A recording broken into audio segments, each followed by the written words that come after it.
Ayo semuanya kita baca sholawat. Jangan lelah bersolawat karena pasti ada nikmat di setiap sholawat. Pak Gus mulai baca November 2022 dan Masya Allah di tahun 2024, aku lupa bulan apa ya, kayaknya mungkin bulan-bulan ini ya, deket-deket sini, hutang 20 juta lunas.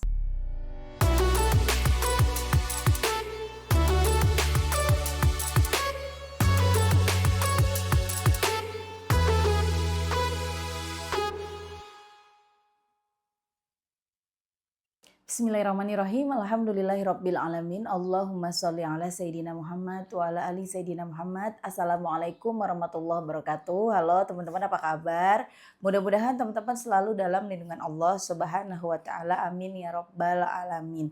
Alhamdulillah, kali ini aku akan sharing lagi pengalaman sholawat dari teman-teman kita, tapi sebelumnya buat teman-teman yang punya kisah keajaiban sholawat, kalau mau kirim testimoninya langsung aja kirim ke email aku meliza.arnelia@gmail.com. Kalau bingung cara kirim email gimana, ini caranya.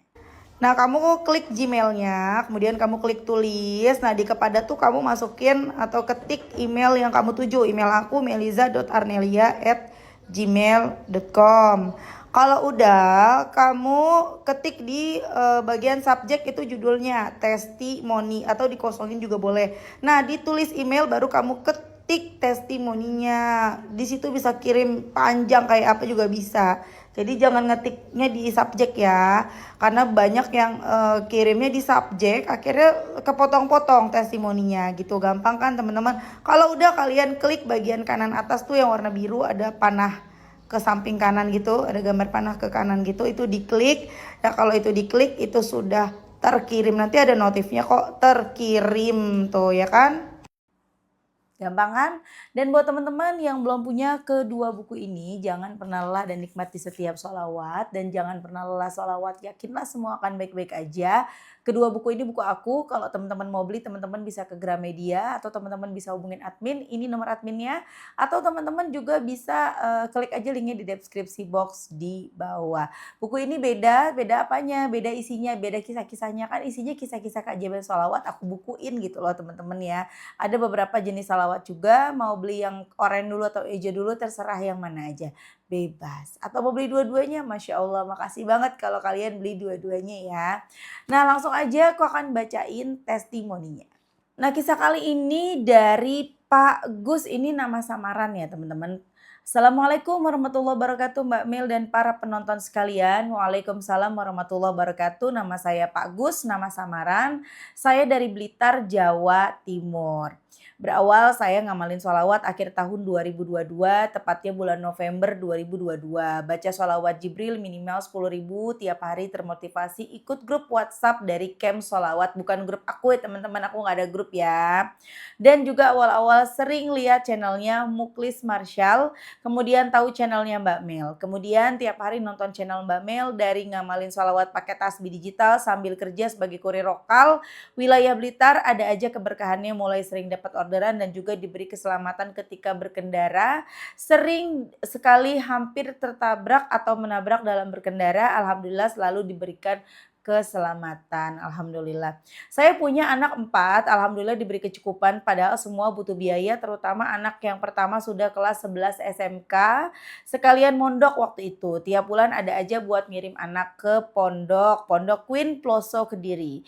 Terutama dari mbah atau ibu mertua, saya tiap bulan titip uang, dari mertua saya titip uang 300, 200 buat anak saya yang di pondok. Ya, walaupun untuk iuran wajib untuk pembayaran pondok masih hutang, tapi tiap bulannya sekitar 400.000 untuk makan per bulannya. Saya bersyukur tidak dipaksa, harus segera dilunasi. Yang mana akhirnya menumpuk selama sekitar 2 tahun, hutang di pondok sekitar 19 juta. Melihat itu kadang nangis kapan bisa melunasinya, tapi saya yakin dan termotivasi dari testimoni channelnya Mbak Mel, pasti Allah yang akan berikan jalan keluar bisa melunasinya. Tepat awal tahun 2024 saya dapat kerjaan yaitu sebagai teknisi pasang WiFi di sebuah PT yang sebenarnya saya nggak begitu minat, tapi setengah dipaksa istri agar menjalaninya. Akhirnya saya nurut aja, alhamdulillah penghasilan tiap bulan lumayan tercukupi untuk biaya anak-anak sekolah. Jadi kerjaan sebagai kurir saya tinggalkan walaupun sebenarnya lebih nyaman. Ketika sebagai teknisi sangat disayangkan sebenarnya, amalan sholawat yang asalnya 10.000 per hari menjadi hanya mampu baca 1.000 per hari dengan diamalkan tiap selesai sholat baca sholawat 200 yang totalnya 1.000 per harinya. Mungkin karena kesibukan dalam pekerjaan yang baru itu. Pada pertengahan bulan September 2024 ini anak saya liburan pondok pulang. Suatu ketika ngobrol pada mbahnya, ibu mertua saya. Waktu itu ditanya, apa masih punya tanggungan hutang di pondok? Anakku menjawab, walaupun sebenarnya ragu-ragu, masih ada tanggungan. Totalnya hampir 20 juta. Setelah itu ibu ngajak ngobrol saya kaget dan nangis ketika beliau memberikan uang 20 juta dan beliau ikhlas bukan utang untuk melunasi tanggungan hutang anak saya yang di pondok. Masya Allah. Masya Allah, saya semakin yakin sholawat benar-benar dahsyat pertolongan Allah tanpa diduga. Hari malam Ahad saya berangkat ke pondok sekaligus nganter anak habis liburan melunasi administrasi tanggungan di pondok. Saya berterima kasih ke channelnya Mbak Mel yang selalu memotivasi agar jangan lelah bersolawat. Maaf kalau kepanjangan testimoninya, ada kesalahan, kurang lebihnya mohon maaf. Wassalamualaikum warahmatullahi wabarakatuh. Masya Allah, itu tadi kisah dari Pak Agus di Blitar, Jawa Timur. Pak Agus ini seorang kurir ya teman-teman, tapi bukan kurir yang kerja kayak misalnya di ekspedisi, bukan. Jadi ini kurir apa ya, pribadi aja lah gitu loh teman-teman. Ya enak gak enak sih ya, enaknya kalau kayak gini kan berarti kita bos untuk diri kita sendiri sih, ya nggak? Kita yang ngatur jadwalnya, jamnya sendiri gitu kan. Tapi nggak enaknya ya kita tidak punya penghasilan tetap, ya kan? Akhirnya Pak Agus baca sholawat 10.000 setiap hari, sholawat Jibril, shollallahu ala Muhammad, shollallahu ala Muhammad, shollallahu ala Muhammad, shollallahu ala Muhammad. Sambil berkendara alhamdulillah Allah selamatkan tiap ada mau celaka nih, entah mau nabrak, entah mau ketabrak, selalu Allah berikan keselamatan. Alhamdulillah. The power of salawat juga yang membuat Pak Agus itu alhamdulillah berkah. Pokoknya cukup aja tuh buat hari-hari, buat anaknya sekolah gitu ya. Cukup aja gitu. Ya ada aja yang ngorder pakai jasa kurirnya Pak Agus ini. Karena kan ini bukan dari ekspedisi ya teman-teman ya. Aku juga sering sih waktu aku masih dagang gitu ya, waktu di Samarinda, di Tarakan gitu ya. Aku pakai ekspedisi-ekspedisi yang lepas gini gitu loh. Aku pakai misalnya aku punya temen gitu ya, suaminya jadi kurir lepas kayak gini lah. Jadi kalau ada yang all shop butuh buat nganter-nganter ya sama dia, aku sama dia.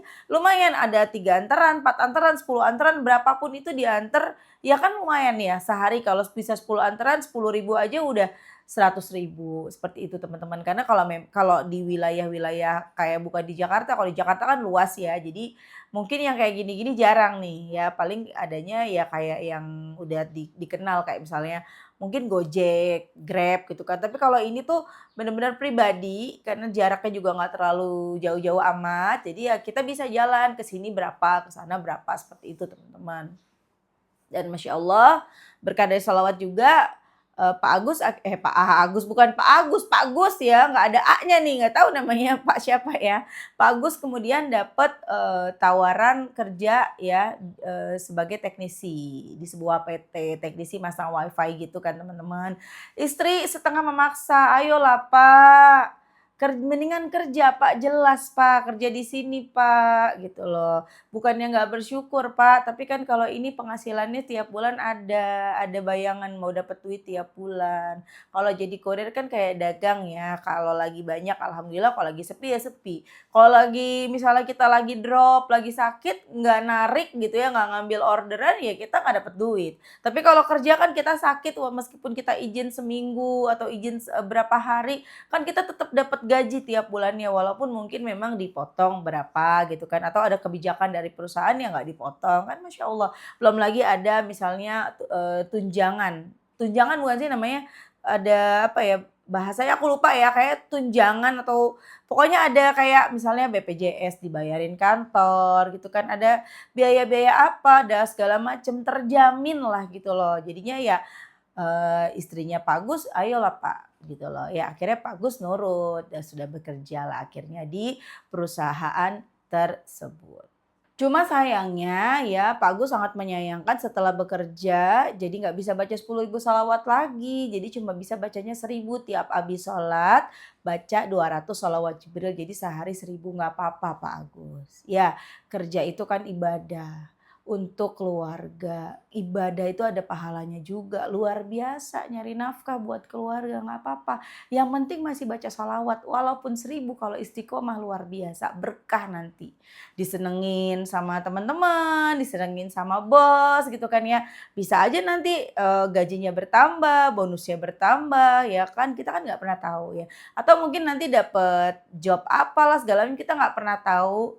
Jalani, syukuri apa yang ada di depan kita hari ini teman-teman. Jalani. Gak usah lihat ke belakang, gak usah lihat ke kanan, ke kiri. Jalani yang ada di depan kita, jalani. Itu sudah takdir terbaik yang Allah berikan untuk kita. Syukur-syukur nanti Pak Gus bisa nambahin misalnya sholat malam, tambahin lagi 1.000 sekali duduk kan luar biasa Masya Allah. Kalau bapak-bapak rajin sholawat, udah mah rajin kerjanya rajin, ibadahnya rajin, wah luar biasa. Rumah tangga adem. Karena kan yang jadi di rumah tangga itu kan ya pentolannya ya si bapak ini gitu kan ya, si bapak kepala rumah tangga ini. Kalau kepala rumah tangganya sebagai nahkodanya itu bener, bagus, top, ya udah rumah tangganya Masya Allah luar biasa. Adem ya teman-teman ya. Tapi buat teman-teman yang misalnya aduh Mbak tapi suamiku boro-boro sholawat Mbak, salat aja enggak. Udah nggak usah lihat kanan kiri, doain aja. Ujian hidup kita itu kan beda-beda ya. Tapi kita diuji. Ya ada yang rumah tangganya suaminya soleh, uangnya kurang. Ada yang suaminya penghasilannya besar, tapi dia kagak soleh, kan macam-macam. Jadi tugas kita nih ya berjuang menghadapi ujian-ujian yang Allah berikan. Kita berjuang teman-teman. Ya, nah Pak Agus ini kan punya hutang tadi berapa? 20 jutaan, 19 juta lebih lah ya, itu utang pondok anaknya yang tiap bulan 400.000 tuh nggak bisa bayar untuk biaya makan dan lain-lainnya di pondok gitu. Walaupun memang nggak ditagih tapi kan kasihan ya anaknya pasti kan mikirin juga, ya mungkin juga ya gimana ya mungkin ada rasa malu atau minder atau gimana gitu kan di pondok. Sebagai ayah juga pasti sedih Pak Gusnya dan Masya Allah luar biasa sekali tiba-tiba ibu mertuanya ngasih duit 20 juta buat cucunya, buat Pak Gus nih, buat lunasin biaya hutang cucuku di pondok. Masya Allah tabarakallah, the power of sholawat. Mertua loh ini. Ya nggak mesti mertua ya, mau mertua mau orang tua sama. Belum tentu kan bisa bantu, kalaupun ada belum tentu mau bantu. Ya nggak? Allah yang bikin hati, pikiran dari mertuanya Pak Gus untuk mau membantu cucunya, untuk mau membantu Pak Gus. Bukan malah mikir, itu kan anakmu ya urusin dong anakmu. Gitu loh, nggak kayak gitu, dibantuin 20 juta. Kita jangan mikirnya, wah iyalah enak, Pak Gus mah punya mertua banyak duitnya. Kita nggak tahu itu duit misalnya bisa aja baru aja jual sapi. Ya iyalah punya sapi ya elah teman-teman, jangan gitu ya. Jangan ada yang punya pikiran kayak gitu ya. Jalan Allah itu unik, kita nggak pernah tahu gimana jalannya, gimana caranya. Aku jadi inget ya, ada yang komen, aku kan ngejelasin kan di di Instagram. Di Instagram kan ada yang bilang dari mana duitnya gitu, dapat duit sekian. Nah, aku bilang duitnya itu unik, kita nggak tahu dari mana jalannya. Yang penting Allah itu kasih jalan dari arah yang tidak terduga. Allah pasti nolong. Tapi kita nggak tahu dari mana nih. Entah itu dari orang tua, entah itu dari anak, entah itu dari yang mertua, dari temen, atau dari orang tiba-tiba udah bertahun-tahun nggak bayar utang, tiba-tiba dia bayar utang. Nggak pernah tahu jalannya seperti apa gitu kan. Tugas kita kan berusaha. Kemudian ada yang nanya, Mbak, kalau misalnya kita udah sholawatan deketin Allah, ada pertolongan tapi jalannya dari pinjaman, apakah itu juga rezeki? Gitu kan ya. Aku belum balas, tahu-tahu ada yang balas nih followers. Aku nggak ngerti kenapa dia balas seperti ini. Dia balasnya gini, aku kurang lebih ingatnya seperti ini. Nggak mungkin lah dibales gitu loh. Nanti orang-orang yang baca komen jadi nggak semangat lagi sholawatan. pakai emotion ketawa gitu kan. Maksudnya apa gitu loh. Memangnya aku ini seorang MLM sholawat gitu loh, yang kalau aku ngajakin teman-teman sholawat, aku dapat duit nih, aku ditugasin sama orang, ayo ngajakin sholawat, nanti kalau aku ada yang ikutan sama aku, join sama aku baca sholawat, aku dapat duit. Enggak. Kalau aku sebuah MLM yang ngajak nawarin bisnis, kalau kalian ikut aku dapat duit, oke kalian boleh bilang gitu, aku nutup-nutupin gitu kan ya. Aku nutup-nutupin sesuatu yang, bikin orang jadi nggak mau masuk gitu kan. Tapi kan ini sholawat, ya. Kalau dapat enggaknya, misalnya kalian ikutan sholawat, denger aku, kemudian kalian ikutan sholawat, ya alhamdulillah. Ya, dapat enggaknya balasan dari Allah itu urusan Allah, gitu kan teman-teman ya. Tapi ya pastinya insya Allah dapat. Ya siapapun itu yang mengajak kebaikan pasti dapat juga kebaikan kan. Tapi kan enggak karena itu gitu loh. Bukan aku yang wah nanti kalau orang ini tahu jawabannya nggak enak nanti nggak mau salawatan aku nggak dapat kebaikan nih. Enggak gitu loh. Aku belum jawab pada saat itu dan akhirnya aku jawab. Kalau pinjaman itu bukan riba, ya itu rizki, itu pertolongan. Tapi kalau misalnya itu riba, ya tiba-tiba minta tolong sama Allah, tahu-tahu masuk telepon menawarkan pinjaman dengan bunga sekian sekian sekian langsung ditransfer, itu bukan pertolongan, itu bukan rizki, itu ujian teman-teman. Gitu ya bedanya ya. Kemudian aku jawab juga nih si orang ini nih, kadang-kadang aku lama-lama sebel juga ya komentar-komentar gini ya. Aku bilang, maksudnya apa ya? Kalau kamu tidak sepaham, kalau kamu tidak suka, unfollow aja. Kan gitu ya. Dibalas lagi memang sama dia dan menurut aku nggak nyambung sih. Gitu ya. Entahlah aneh-aneh memangnya manusia zaman sekarang. Udah pokoknya bismillah teman-teman, ayo kita semua sholawatan. Ayo semuanya kita baca sholawat. Jangan lelah bersolawat. Karena pasti ada nikmat di setiap sholawat. Pak Gus mulai baca November 2022 dan Masya Allah di tahun 2024, aku lupa bulan apa ya, kayaknya mungkin bulan-bulan ini ya, deket-deket sini, hutang 20 juta lunas. Teman-teman punya utang berapa? Banyak yang ngeluh, Mbak aku udah baca sholawat, utangku belum lunas. Sabar, sabar. Hutang teman-teman pasti lunas. Masalah teman-teman pasti beres. Kapan? Sabar. Allah tahu waktu yang paling tepat untuk mengabulkan doa-doa kita. Jadi tugas kita sabar aja jalanin, legowo aja jalanin. Nanti sampai kok. Yang penting kita jangan berhenti deketin Allah. Ya, oke teman-teman, makasih udah nonton. Semoga bermanfaat dan jadi motivasi buat teman-teman. Kita doakan semoga Pak Gus lancar terus rezekinya, dimudahkan selalu urusannya, sehat keluarganya, amin. Dan semoga teman-teman rezekinya barokah, doa-doanya segera dijabah, utangnya pada lunas ya, amin amin ya rabbal alamin. Assalamualaikum warahmatullahi wabarakatuh.